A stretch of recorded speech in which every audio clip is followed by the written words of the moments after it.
Lucerne by Leo Tolstoy. Yesterday evening I arrived at Lucerne and put up in the best inn there, the Schweizerhof. Lucerne, the chief city of the canton, situated on the shore of the Vierwaldstätter See, says Murray, is one of the most romantic places of Switzerland. Here cross three important highways. It is only an hour's distance by steamboat to Mount Rigi, from which is obtained one of the most magnificent views in the world. Whether that be true or no, other guides say the same thing, and consequently at Lucerne there are throngs of travelers from all nationalities, especially the English. The magnificent five-storied building of the Hotel Schweizerhof is situated on the quay at the very edge of the lake, where in olden times there used to be the crooked covered wooden bridge with chapels on the corners and pictures on the roof. Now, thanks to the tremendous inroad of Englishmen, with their necessities, their tastes, and their money, they have torn down the old bridge and in its place erected a granite quay, straight as a stick. On the quay they've built straight, quadrangular, five-storied houses. In front of the houses they have set out 2 rows of lindens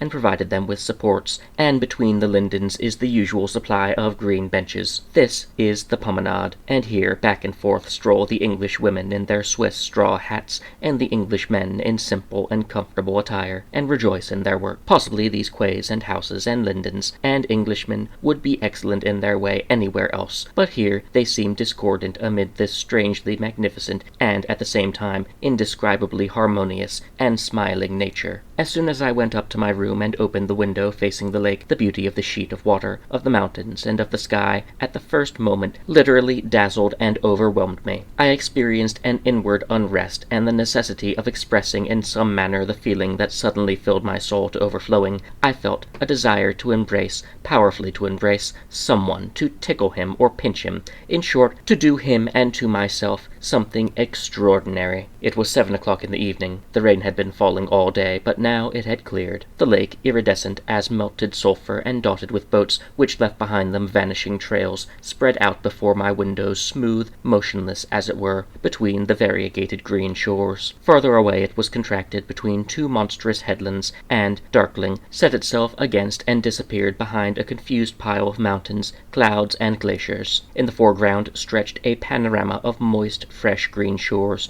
with reeds, meadows, gardens, and villas. Further away, the dark green wooded heights, crowned with the ruins of feudal castles in the background, the rolling, pale lilac-colored vista of mountains, with fantastic peaks built up of crags and pallid snow-capped summits, and everything was bathed in a fresh, transparent azure atmosphere, and kindled by the warm rays of the setting sun bursting forth through the riven skies. Not on the lake, or on the mountain, or in the skies, was there a single completed line, a single unmixed color, a single moment of repose. Everywhere motion, irregularity, fantasy, endless conglomeration, and variety of shades and lines, and above all, a calm, a softness, a unity, and the inevitability of beauty. And here, amid this indeterminate, kaleidoscopic, unfettered loveliness before my very window, stretched stupidly, compelling the gaze, the white line of the quay, the lindens with their supports, and the green seats, miserable, tasteless creations of human ingenuity, not subordinated, like the distant villas and ruins, to the general harmony of the beautiful scene, but, on the contrary, brutally opposed to it. Constantly, though against my will, my eyes were attracted to that horribly straight line of the quay, and mentally I should have liked to get rid of it, to demolish it like a black spot which should disfigure the nose beneath one's eye. But the quay with the sauntering Englishman remained where it was, and I involuntarily tried to find a point of view where it would be out of my sight. I succeeded in finding such a view, and till dinner was ready I took delight, alone by myself, in this incomplete, and therefore more enjoyable, feeling of oppression that one experiences in the solitary contemplation of natural beauty.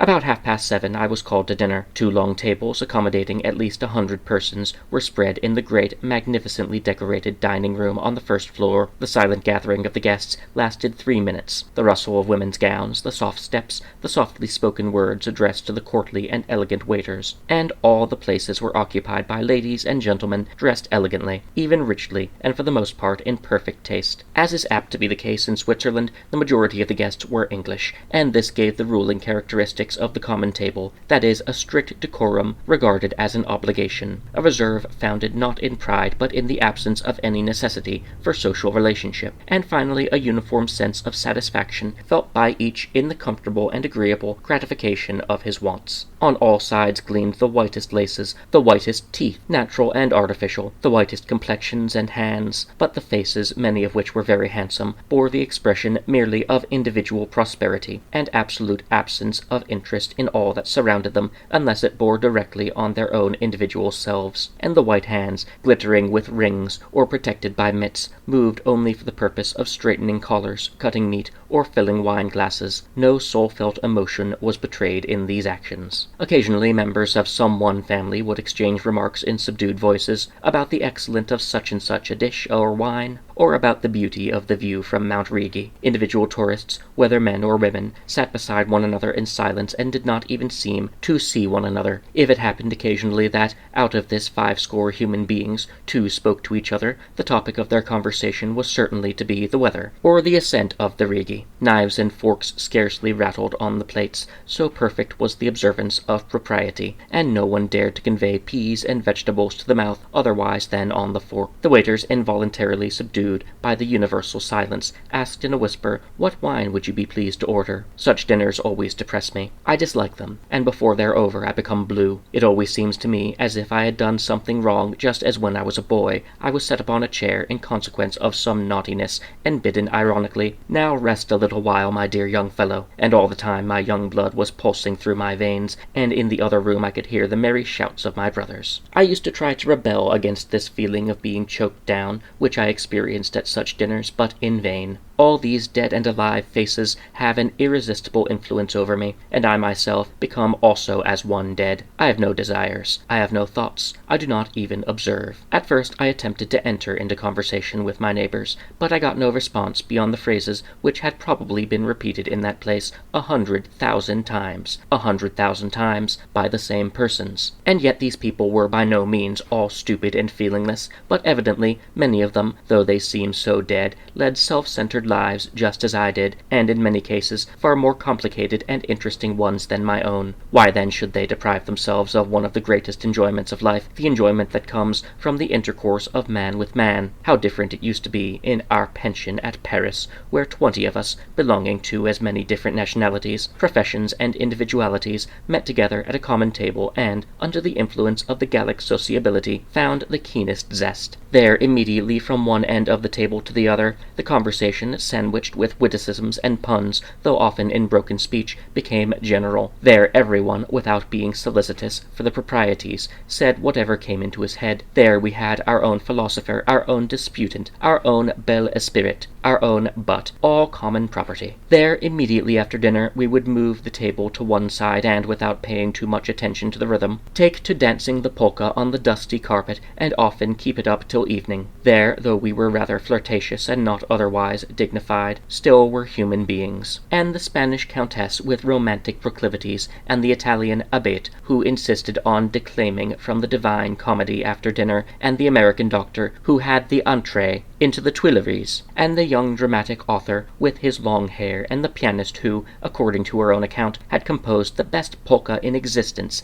and the unhappy widow who was a beauty and wore 3 rings on every finger. All of us enjoyed this society, which, though somewhat superficial, was human and pleasant, and we each carried away from it hearty recollections of the others, superficial or serious, as the case might be. But at these English table-d'hôte dinners, as I look at these laces, ribbons, jewels, pomaded locks, and silken gowns, I often think how many living women would be happy and would make others happy with these adornments. Strange to think how many friends and lovers, most fortunate friends and lovers, are perhaps sitting side by side without knowing it, and God knows why they never come to this knowledge, and never give each other this happiness which they might so easily give, and which they so long for. I began to feel depressed as usual after such a dinner, and without waiting for dessert, I sallied out in the most gloomy frame of mind for a constitutional through the city. My melancholy frame of mind was not relieved, but was rather confirmed by the narrow, muddy streets without lanterns, the shuttered shops, the encounters with drunken workmen, and with women hastening after water, or in bonnets,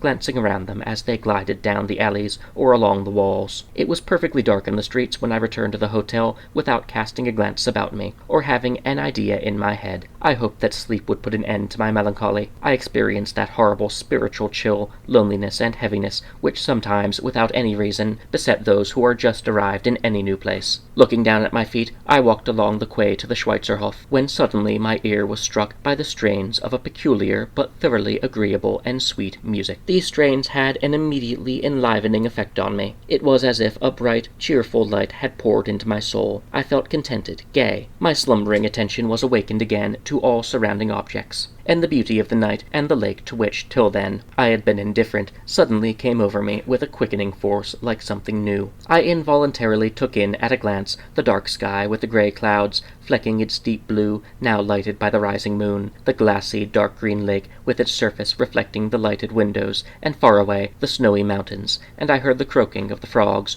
over the Froschenberg shore, and the dewy, fresh call of the quail. Directly in front of me, in the spot whence the sounds of music had first come, and which still especially attracted my attention, I saw, amid the semi-darkness, on the street, a throng of people standing in a semicircle, and in front of the crowd, at a little distance, a small man in dark clothes.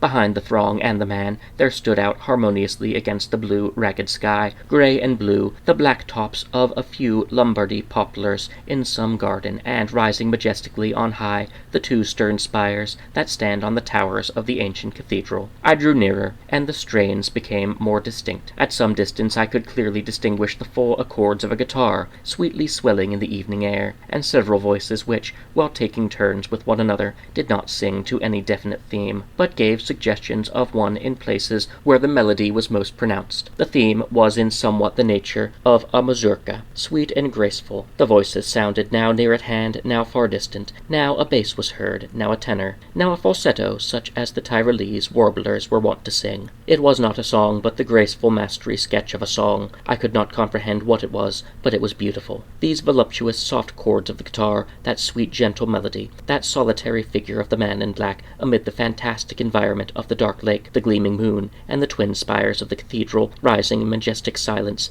the black tops of the poplars, all was strange and perfectly beautiful, or at least seemed so to me. All the confused, arbitrary impressions of life suddenly became full of meaning and beauty. It seemed to me as if a fresh, flagrant flower had sprung up in my soul. In place of the weariness, dullness, and indifference towards everything in the world which I had been feeling the moment before, I experienced a necessity for love, a fullness of hope, and an unbounded enjoyment of life. "What dost thou desire? What dost thou long for?" an inner voice seemed to say. "Here it is. Thou art surrounded on all sides by beauty and poetry. Breathe it in full, deep draughts, as long as thou hast strength. Enjoy it to the full extent of thy capacity. 'Tis all thine, all blessed." I drew nearer. The little man was, as it seemed, a travelling Tyrolese. He stood before the windows of the hotel, one leg advanced, his head thrown back, and as he thrummed on the guitar, he sang his graceful song in all those different voices. I immediately felt an affection for this man, and a gratefulness for the change which he had brought about in me. The singer, as far as I was able to judge, was dressed in an old black coat. He had short black hair, and he wore a civilian's hat, which was no longer new. There was nothing artistic in his attire, but his clever and youthful gay motions and pose, together with his diminutive stature, formed a pleasing and at the same time pathetic spectacle. On the steps, in the windows, and on the balconies of the brilliantly lighted hotel, stood ladies, handsomely decorated and attired, gentlemen with polished collars, porters and lackeys in gold-embroidered liveries. In the street, in the semicircle of the crowd, and further along on the sidewalk, among the lindens, were gathered groups of well-dressed waiters, cooks in white caps and aprons, and young girls wandering about with arms about each other's waists.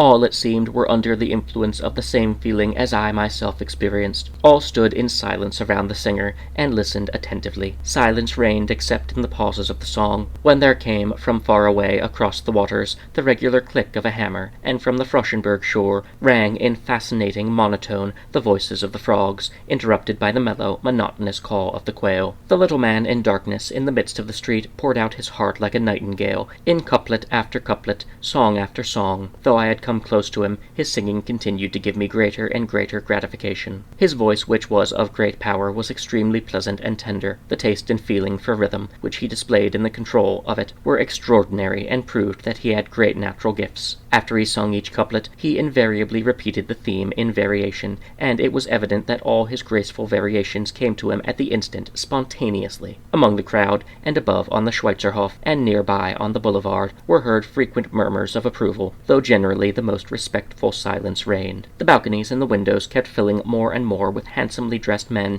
and women leaning on their elbows, and picturesquely illuminated by the lights in the house. Promenaders came to a halt, and in the darkness on the quay stood men and women in little groups. Near me, at some distance from the common crowd, stood an aristocratic cook and lackey smoking their cigars. The cook was forcibly impressed by the music, and at every high falsetto note enthusiastically nodded his head to the lackey, and nudged him with his elbow with an expression of astonishment which seemed to say, "How he sings, hey?" The lackey, by whose undissimulated smile I could mark the depth of feeling he experienced, replied to the cook's nudges by shrugging his shoulders as if to show that it was hard enough for him to be made enthusiastic, and that he had heard much better music. In one of the pauses of his song, while the minstrel was clearing his throat, I asked the lackey who he was, and if he often came here. "Twice in the summer he comes here," replied the lackey. "He is from Aargau. He gets his livelihood by begging." "Tell me, do many like him come round here?" I asked. "Oh yes," replied the lackey, not comprehending the full force of what I asked, but immediately after, recollecting himself, he added, "Oh no, this is the only one that I ever heard here, no one else." At this moment the little man had finished his first song, was briskly twanging his guitar, and said something in his German patois, which I could not understand, but which brought forth a hearty round of laughter from the surrounding throng. "What was it he said?" I asked. "He said his throat is dried up, he would like some wine," replied the lackey, who was standing near me. "What, is he rather fond of the glass?" "Yes, all that sort of people are," replied the lackey, smiling and pointing at the minstrel. The minstrel took off his cap, and swinging his guitar, went towards the hotel. Raising his head, he addressed the ladies and gentlemen standing by the windows and on the balconies, saying in half Italian, half German accent, and with the same intonation as the jugglers use in speaking to their audiences, "Messieurs and mesdames, si vous croyez que je gagne quelque chose, vous trompez, je ne suis qu'un pauvre type." He stood in silence a moment, but as no one gave him anything, he once more took up his guitar and said, à présent, messieurs,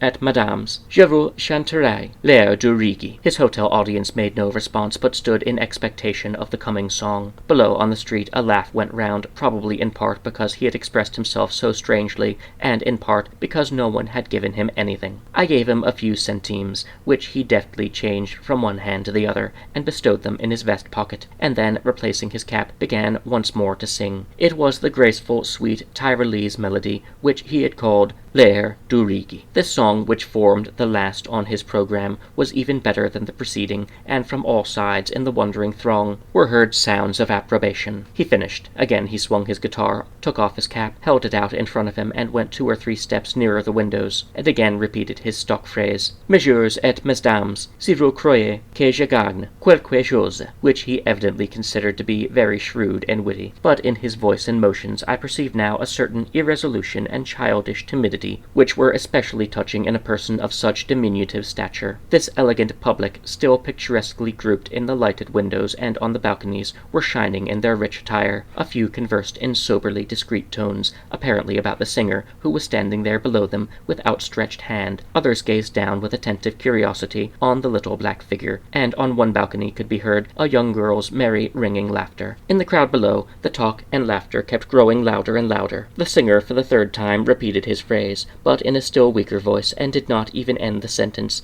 and again he stretched his hand with his cap, but instantly drew it back. Again, not one of those brilliantly dressed scores of people standing to listen to him threw him a penny. The crowd laughed heartlessly. The little singer, so it seemed to me, shrunk more into himself, took his guitar into his other hand, lifted his cap, and said, "Messieurs et mesdames, je vous remercie, et je vous souhaite une bonne nuit." Then he put on his hat. The crowd cackled with laughter and satisfaction. The handsome ladies and gentlemen, calmly exchanging remarks, withdrew gradually from the balconies. On the boulevard, the promenading began once more. The street, which had been still during the singing, assumed its wonted liveliness. A few men, however, stood at some distance and, without approaching the singer, looked at him and laughed. I heard the little man muttering something between his teeth as he turned away, and I saw him, apparently growing more and more diminutive, start towards the city with brisk brisk steps. The promenaders, who had been looking at him, followed him at some distance, still making merry at his expense. My mind was in a whirl. I could not comprehend what it all meant, and still standing in the same place, I gazed abstractedly into the darkness after the little man, who was fast disappearing, as he went with ever-increasing swiftness with long strides into the city, followed by the merry-making promenaders. I was overmastered by a feeling of pain, of bitterness, and, above all, of shame for the little man, for the crowd, for myself, as if it were I who had asked for money and received none, as if it were I who had been turned to ridicule. Without looking any longer, feeling my heart oppressed, I also hurried with long strides towards the entrance to the Schweizerhof. I could not explain the feeling that overmastered me, only there was something like a stone from which I could not free myself, weighing down my soul and oppressing me. At the stately, well-lighted entrance I met the Swiss, who politely made way for me. An English family was also at the door, a portly, handsome, tall gentleman, with black side whiskers and a black hat, and with a plaid on one arm, while in his hand he carried a costly cane, came out slowly and full of importance. Leaning on his arms was a lady who wore a raw silk gown and a bonnet with bright ribbons and the most charming laces. With them was a pretty, fresh-looking young lady in a graceful Swiss hat with a feather. From under it escaped long, light yellow curls softly encircling her fair face. In front of them skipped a buxom girl of 10, with round, white knees which showed from under her thin embroideries. "What a lovely night," the lady was saying in a sweet, happy voice, as I passed them. "Oh, yes," growled the Englishman, lazily, and it was evident that he found it so enjoyable to be alive in the world that it was too much trouble even to speak. And it seemed as if all of them alike found it so comfortable and easy, so light and free to be alive in the world. Their faces and motions expressed such perfect indifference to the lives of everyone else, and such absolute confidence that it was to them that the Swiss made way, and bowed so profoundly, and that when they returned they would find clean, comfortable beds and rooms, that all this was bound to be, and was their indefeasible right, and I could not help contrasting them with the wandering minstrel who, weary, perhaps hungry, full of shame, was retreating before the laughing crowd. And then, suddenly, I comprehended what it was that oppressed my heart with such a load of heaviness. I felt an indescribable anger against these people. Twice I walked up and down past the Englishman, and each time without turning out for him. My elbow punched him, which gave me a feeling of indescribable satisfaction, and then, darting down the steps, I hastened through the darkness in the direction taken by the little man on his way to the city. Overtaking 3 men walking together, I asked them where the singer was. They laughed and pointed straight ahead. There he was, walking alone with brisk steps. No one was with him. All the time, as it seemed to me, he was indulging in bitter monologue. I caught up with him and proposed to him to go somewhere with me and drink a bottle of wine. He kept on with his rapid walk and looked at me indignantly, but when it dawned on him what I meant, he halted. "Well, I will not refuse, if you are so kind," said he. "Here is a little café. We can go in there. It's very ordinary," he added, pointing to a drinking salon that was still open. His expression of "very ordinary" involuntarily suggested to my mind the idea of not going to a very ordinary café, but to go to the Schweizerhof, where those who had been listening to him were. Notwithstanding the fact that several times he showed a sort of timid disquietude at the idea of going to the Schweizerhof, declaring that it was too fashionable for him there, still I insisted on carrying out my purpose, and he, already pretending that he was not in the least abashed, and gaily swinging his guitar, went back with me across the quay. A few loiterers who had happened along as I was talking with the minstrel, and had stopped to hear what I had to say, now, after arguing amongst themselves, followed us to the very entrance of the hotel, evidently expecting from the Tyrolese some further demonstration. I ordered a bottle of wine of a waiter whom I met in the hall. The waiter smiled and looked at us, and went by without answering. The head waiter, to whom I addressed myself with the same order, listened to me, and, measuring the minstrel's modest little figure from head to foot, sternly ordered the waiter to take us to the room at the left. The room at the left was a bar-room for simple people. In the corner of this room a hunchbacked maid was washing dishes. The whole furniture consisted of bare wooden tables and benches. The waiter who came to serve us looked at us with a supercilious smile, thrust his hands in his pockets, and exchanged some remarks with the humpbacked dishwasher. He evidently tried to give us to understand that he felt himself immeasurably higher than the minstrel, both in dignity and social position, so that he considered it not only an indignity, but actually ridiculous that he was called on to serve us. "Do you wish vin ordinaire?" he asked, with a knowing look, winking towards my companion and switching his napkin from one hand to the other. "Champagne, and your very best," said I, endeavoring to assume my haughtiest and most imposing appearance. but neither my champagne nor my endeavor to look haughty and imposing had the least effect on the servant. He smiled incredulously, loitered a moment or two gazing at us, took time enough to glance at his gold watch, and with leisurely steps, as if going out for a walk, left the room. Soon he returned with wine, bringing 2 other waiters with him. These 2 sat down near the dishwasher and gazed at us with amused attention and a bland smile, just as parents gaze at their children when they're gently playing. Only the humpbacked dishwasher, it seemed to me, did not look at us scornfully but sympathetically, though it was trying and awkward to lunch with the minstrel and to play the entertainer under the fire of all these waiters' eyes. I tried to do my duty with as little constraint as possible. In the lighted room I could see him better. He was a small but symmetrically built and muscular man, though almost a dwarf in stature. He had bristly black hair, teary big black eyes, bushy eyebrows, and a thoroughly pleasant, attractively shaped mouth. He had little side whiskers, his hair was short, his attire was very simple and mean. He was not over-clean, was ragged and sunburnt, and in general had the look of a labouring man. He was far more like a poor tradesman than an artist. Only in his ever-humid and brilliant eyes, in his firm mouth, was there any sign of originality or genius. By his face it might be conjectured that his age was between 25 and 40. In reality he was 37. Here is what he related to me with good-natured readiness and evident sincerity of his life. He was a native of Argyll. In early childhood he had lost father and mother. Other relatives he had none. He had never owned any property. He had been apprenticed to a carpenter, but 22 years previously one of his arms had been attacked by caries, which had prevented him from ever working again. From childhood he had been fond of singing, and he began to be a singer. Occasionally strangers had given him money. With this he had learned his profession, bought his guitar, and now for 18 years he had been wandering about through Switzerland and Italy, singing before hotels. His whole luggage consisted of his guitar and a little purse in which, at the present time, there was only 1.5 francs. That would have to suffice for supper and lodgings this night. Every year now for 18 years he had made the round of the best and most popular resorts of Switzerland, Zurich, Lucerne, Interlaken, Chamonix, etc. By the way of the St. Bernard, he would go down into Italy and return over the St. Gothard and through Savoy. Just at present it was rather hard for him to walk, as he had caught a cold, causing him to suffer from some trouble in his legs. He called it Gliedersucht, or rheumatism, which grew more severe from year to year, and, moreover, his voice and eyes had grown weaker. Nevertheless, he was on his way to Interlaken, Aix-les-Bains, and thence over the little St. Bernard to Italy, which he was very fond of. It was evident that, on the whole, he was well content with his life. When I asked him why he returned home, if he had any relatives there, or a house and land, his mouth parted in a gay smile,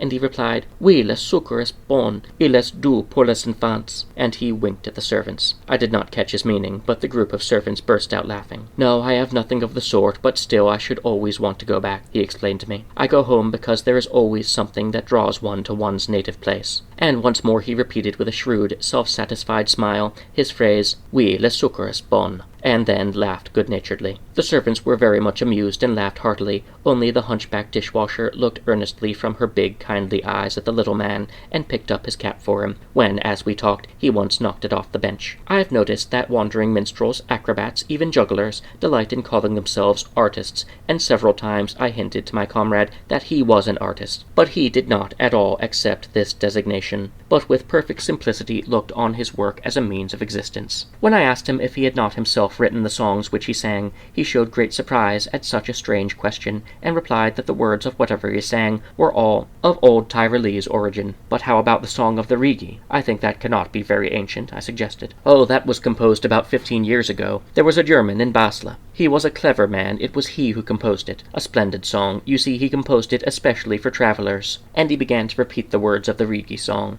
which he liked so well, translated them into French as he went along. "If you wish to go to Rigi, you will not need shoes to Weggis, for you go that far by steamboat. But from Weggis, take a stout staff, also on your arm a maiden. Drink a glass of wine on starting. Only do not drink too freely, for if you desire to drink here, you must earn the right to first." "Oh, a splendid song!" he exclaimed as he finished. The servants evidently also found the song much to their mind, because they came up closer to us. "Yes, but who was it composed the music?" I asked. "Oh, no one at all. You know, you must have something new when you're going to sing for strangers." When the ice was brought, and I had given my comrade a glass of champagne, he seemed somewhat ill at ease, and, glancing at the servants, he turned and twisted on the bench. We touched our glasses to the health of all artists. He drank half a glass, and then he seemed to be collecting his ideas and knit his brows in deep thought. It is long since I have tasted such wine. Je ne vous dis quoi. In Italy, the vino d'Asti is excellent, but this is still better. Ah, Italy! It is splendid to be there, he added. Yes, there they know how to appreciate music and artists, said I, trying to bring him round to the evening's mischance before the Schweizerhof. No, he replied. There, as far as music is concerned, I cannot give anybody satisfaction. The Italians are themselves musicians, none like them in the world, but I know only Tyrolese songs. They are something of a novelty to them, though. Well, you find rather more generous gentlemen there, don't you? I went on to say, anxious to make him share in my resentment against the guests of the Schweizerhof. There it would not be possible to find a big hotel frequented by rich people, where, out of 100 listening to an artist singing, not one would give him anything. My question utterly failed of the effect that I expected. It did not enter into his head to be indignant with them. On the contrary, he saw in my remark an implied slur on his talent,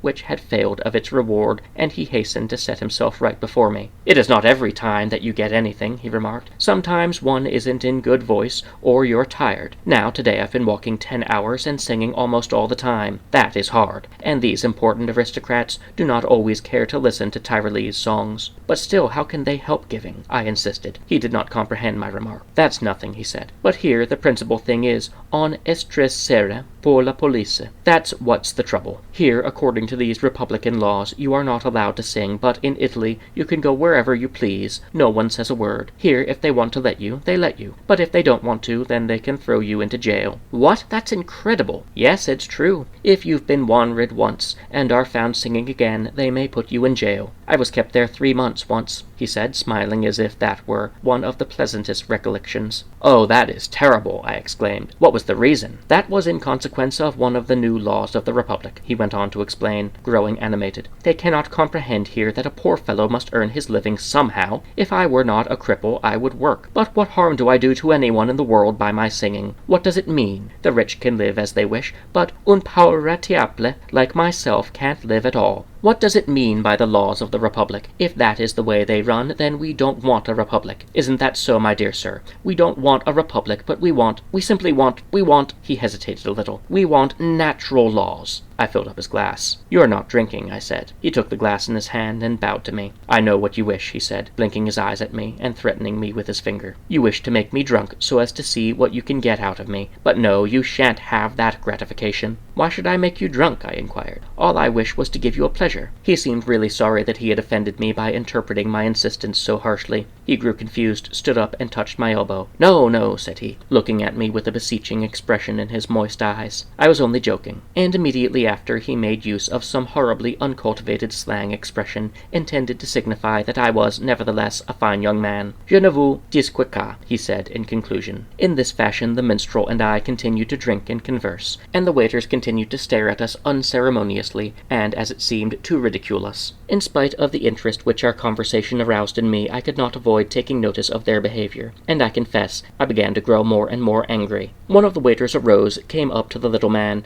and, looking at the top of his head, began to smile. I was already full of wrath against the inmates of the hotel, and had not yet had a chance to pour it out on anyone. Now, I confess, I was in the highest degree irritated by this audience of waiters. The Swiss, not removing his hat, came into the room and sat down near me, leaning his elbows on the table. This last circumstance, which was so insulting to my dignity or my vainglory, completely enraged me, and gave an outlet for all the wrath which had the whole evening long been boiling within me. Why had he so humbly bowed when he had met me before, and now, because I was sitting with a travelling minstrel, did he come and take his place near me so rudely? I was entirely overmastered by that boiling, angry indignation which I enjoy in myself, which I sometimes endeavour to stimulate when it comes over me, because it has an exhilarating effect on me, and gives me, if only for a short time, a certain extraordinary flexibility, energy, and strength in all my physical and mortal faculties. I leaped to my feet. "Whom are you laughing at?" I screamed at the waiter, and I felt my face turn pale and my lips involuntarily set together. "I'm not laughing, I only—" replied the waiter, moving away from me. "Yes, you are. You're laughing at this gentleman,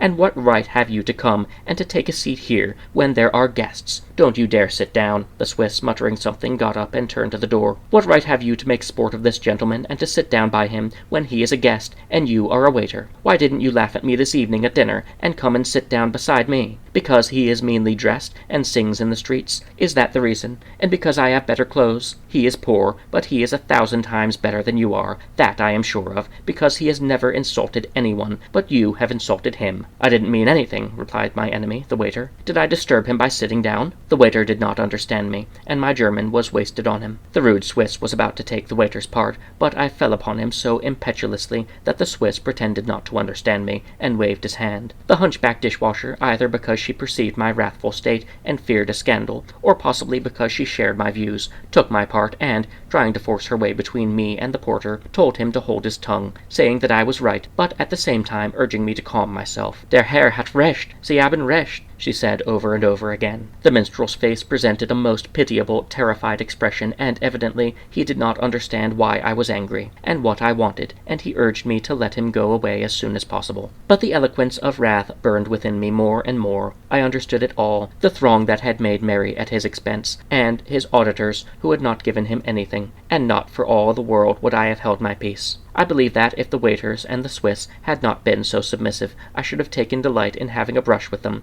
or striking the defenseless English girl on the head with a stick. If at that moment I had been at Sevastopol, I should have taken delight in devoting myself to slaughtering and killing in the English trench. "And why did you take this gentleman and me into this room and not into the other? What?" I thundered at the Swiss, seizing him by the arm so that he could not escape from me. "What right had you to judge by his appearance that this gentleman must be served in this room and not in that? Have not all guests who pay equal rights in hotels? Not only in a republic, but in all the world, your scurvy republic. Equality indeed! You would not dare to take an Englishman into this room, not even those Englishmen who have heard this gentleman free of cost, that is, who have stolen from him, each one of them, the few centimes which ought to have been given to him. How did you dare to take us to this room?" "That room is closed," said the porter. "No," I cried, "that isn't true. It isn't closed." "Then you know best."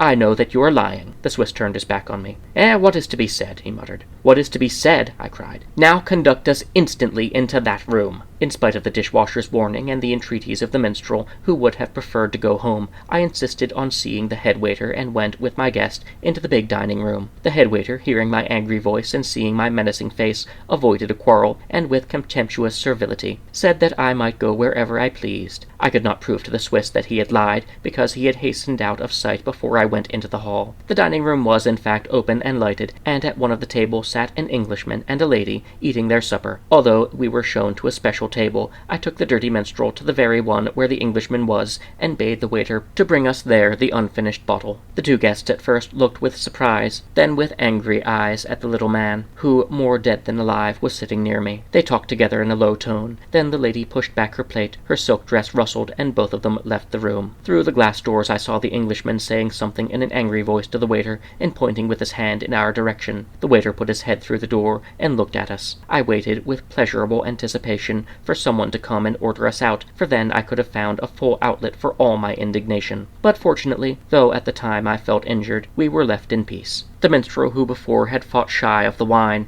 now eagerly drank all that was left in the bottle, so that he might make his escape as quickly as possible. He, however, expressed his gratitude with deep feeling, as it seemed to me, for his entertainment. His teary eyes grew still more humid and brilliant, and he made use of a most strange and complicated phrase of gratitude. But still very pleasant to me was the sentence in which he said that if everybody treated artists as I had been doing, it would be very good, and ended by wishing me all manner of happiness. We went out into the hall together. There stood the servants and my enemy, the Swiss, apparently airing his grievances against me before them. All of them, I thought, looked at me as if I were a man who had lost his wits. I treated the little man exactly like an equal before all that audience of servants, and then, with all the respect that I was able to express in my behavior, I took off my hat and pressed his hands with its dry, hardened fingers. The servants pretended not to pay the slightest attention to me. Only one of them indulged in a sarcastic laugh as soon as the minstrel had bowed himself out and disappeared into the darkness. I went upstairs to my room, intending to sleep off all these impressions of the foolish, childish anger which had come upon me so unexpectedly. But finding that I was much too excited to sleep, I once more went down into the street with the intention of walking until I should have recovered my equanimity, and, I must confess,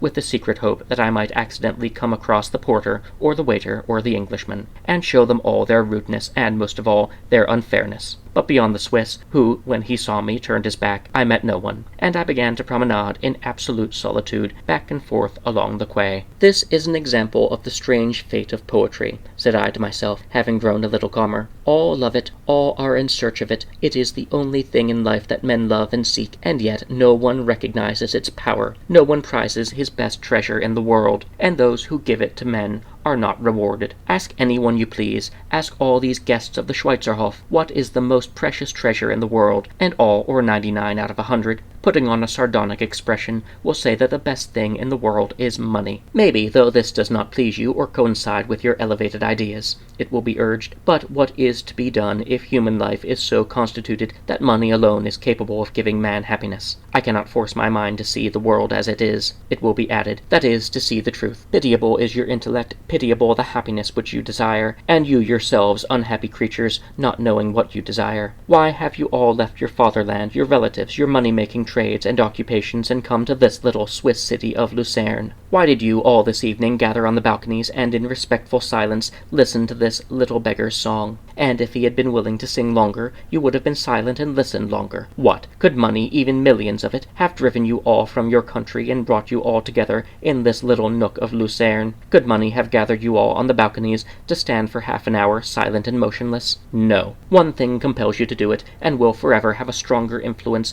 than all the other impulses of life. The longing for poetry which you know, which you do not realize, but feel, always will feel as long as you have any human sensibilities. The word poetry is a mockery to you. You make use of it as a sort of ridiculous reproach. You regard the love for poetry as something meant for children and silly girls, and you make sport of them for it. For yourselves, you must have something more definite. But children look upon life in a healthy way. They recognize and love what man ought to love, and what gives happiness. But life has so deceived and perverted you that you ridicule the only thing that you really love, and you seek for what you hate and for what gives you unhappiness. You are so perverted that you did not perceive what obligations you were under to the poor Tyrolese who rendered you a pure delight, but at the same time you feel needlessly obliged to humiliate yourselves before some lord, which gives you neither pleasure nor profit, but rather causes you to sacrifice your comfort and convenience. What absurdity! What incomprehensible lack of reason! But it was not this that made the most powerful impression on me this evening. This blindness to all that gives happiness, this unconsciousness of poetic enjoyment, I can almost comprehend, or at least I've become wonted to it, since I've almost everywhere met with it in the course of my life. The harsh, unconscious churlishness of the crowd was no novelty to me. Whatever those who argue in favor of popular sentiment may say, the throng is a conglomeration of very possibly good people, but of people who touch each other only on their coarse animal sides, and express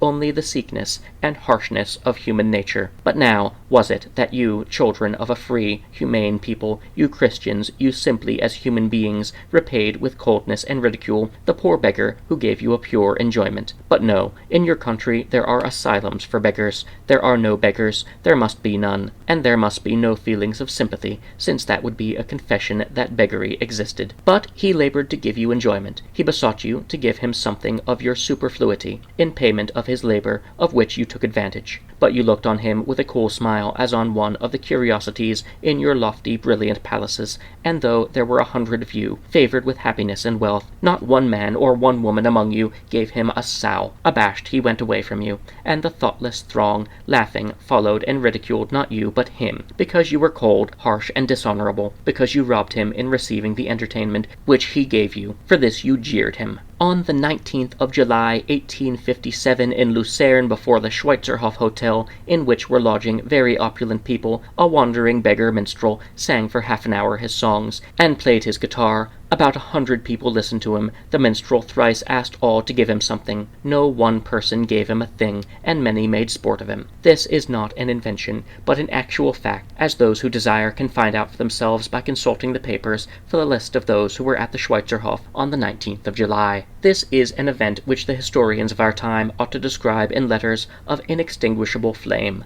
This, even, is more significant and more serious and fraught with far deeper meaning than the facts that are printed in newspapers and histories. That the English have killed several thousand Chinese because the Chinese would not sell them anything for money while their land is overflowing with ringing coins. That the French have killed several thousand Kabyles because the wheat grows well in Africa and because constant war is essential for the drill of an army. That the Turkish ambassador in Naples must not be a Jew, and that the Emperor Napoleon walks about in plombières and gives his people the express assurance that he rules only in direct accordance with the will of the people. All these are words which darken or reveal something long known. But the episode that took place in Lucerne on the 19th of July seems to me something entirely novel and strange, and it is connected not with the everlastingly ugly side of human nature, but with a well-known epoch in the development of society. This fact is not for the history of human activities, but for the history of progress and civilization. Why is it that this inhuman fact, impossible in any German, French, or Italian country, is quite possible here where civilization, freedom, and equality are carried to the highest degree of development, where there are gathered together the most civilized travelers from the most civilized nations? Why is it that these people who, in their palaces, their meetings, and their societies, labor warmly for the condition of the celibate Chinese in India and the spread of Christianity and culture in Africa, about the formation of societies for attaining all perfection, why is it that they should not find in their souls the simple, primitive feeling of human sympathy? Has such a feeling entirely disappeared, and had its place been taken by vainglory, ambition, and cupidity, governing these men in their palaces, meetings, and societies? Has the spreading of that reasonable, egotistical association of people, which we call civilization, destroyed and rendered nugatory the desire for instinctive and loving association? And is this that boasted equality for which so much innocent blood has been shed and so many crimes have been perpetrated? Is it possible that nations, like children, can be made happy by the mere sound of the word equality? Equality before the law! Does the whole life of a people revolve within the sphere of law? Only the 1,000th part of it is subject to the law. The rest lies outside of it, in the sphere of the customs and institutions of society. But in society the lackey is better dressed than the minstrel, and insults him with impunity. I am better dressed than the lackey, and insult him with impunity. The Swiss considers me higher, but the minstrel lower than himself. When I made the minstrel my companion, he felt that he was on equality with us both,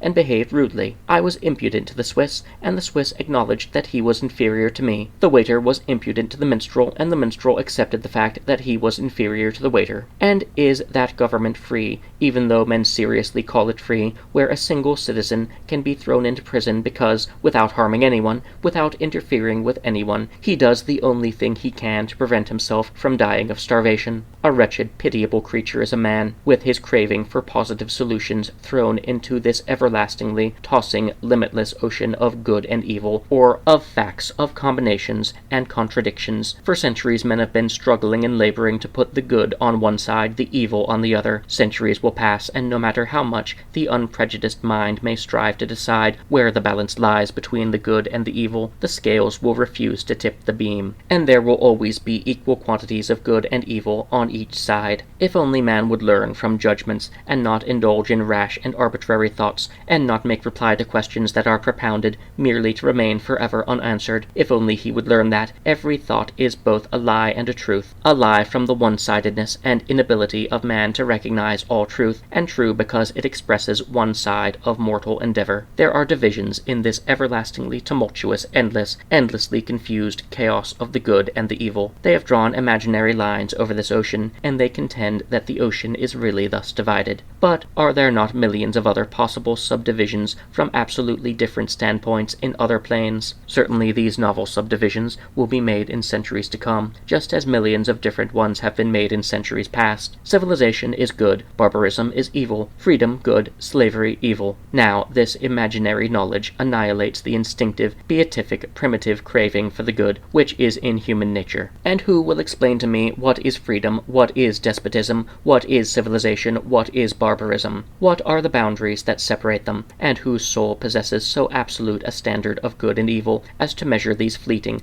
complicated facts? Whose intellect is so great as to comprehend and weigh all the facts in the irretrievable past, and who can find any circumstance in which good and evil do not exist together? And because I know that I see more of one than of the other, Is it not because my standpoint is wrong? And who has the ability to separate himself so absolutely from life, even for a moment, as to look upon it independently from above?